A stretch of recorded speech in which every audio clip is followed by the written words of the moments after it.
Every state has the right of self-defense and to secure borders to protect itself from hostile invasions and terror. Israel is a small state surrounded by Arab countries 650 times its size, some of which are large bases of global terror. Only 44 miles separate between the Jordan Valley and the Mediterranean Sea. After the Six-Day War in 1967, when Israel was attacked by 4 armies on 3 fronts, United Nations Security Council Resolution 242 stated that Israel was entitled to new defensible borders to replace the previous fragile lines from which it was attacked. What are Israel's defensible borders?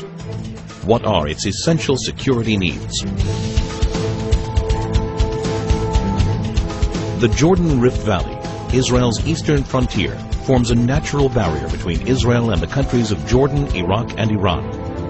The Jordan Valley rises from an area that is 1,200 feet below sea level to a hilly ridge of up to 3,000 feet, creating a steep 4,200-foot virtual wall opposite any force attacking from the east.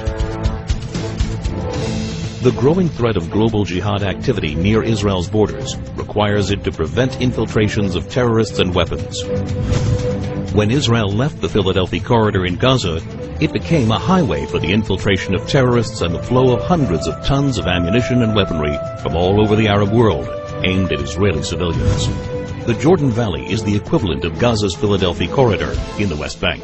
To defend itself, Israel must retain control over the Jordan Valley.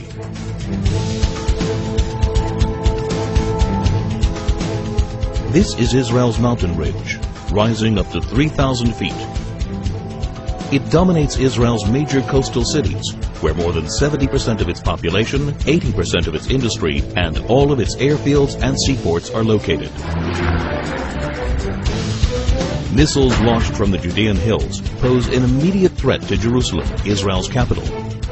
Israel's only international airport, Ben Gurion, would be in the range of even primitive rockets, while all planes taking off and landing would be threatened by shoulder-launched anti-aircraft missiles. More advanced weaponry would be able to hit virtually any point in Israel. If Israel were forced back to the 1949 armistice lines, the Green Line, the country's width would be reduced to a narrow 9-mile waistline that would be impossible to defend. That's why any future arrangement must include Israeli control over key areas of the mountain ridge and a demilitarized Palestinian state. Israel's narrow borders means a combat aircraft can cross the entire country in under 4 minutes. In less than 2 minutes, an enemy plane could penetrate the country's airspace via the Jordan Valley and reach Jerusalem. In order to thwart an aerial attack on Jerusalem, a hostile plane must be shot down at least 10 miles east of the capital to prevent it from crashing into major population centers. Therefore, Israel must be able to identify hostile planes before they cross the Jordan River line and intercept them shortly after. To defend itself, Israel must control the airspace over the West Bank. Israel's transportation arteries, and in particular the Trans-Israel Highway, enable travel and connection between Israel's regions. They also assure the mobility of the Israel Defense Forces in case of attack. Protection of these vital arteries is essential in order to ensure that 1. Civilians aren't victims of terrorist gunfire. 2. Regions of the country cannot easily be cut off. 3. The mobility of Israel's defense forces is not hindered in the case of invasion. To defend itself, Israel must control its main arteries of transportation.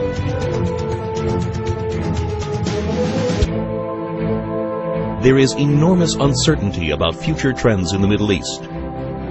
Iran is determined to become the supreme power as the U.S. withdraws from Iraq. No one can guarantee the future of many of the current regimes in the region. Today, more than ever, it is crucial to ensure defensible borders for Israel.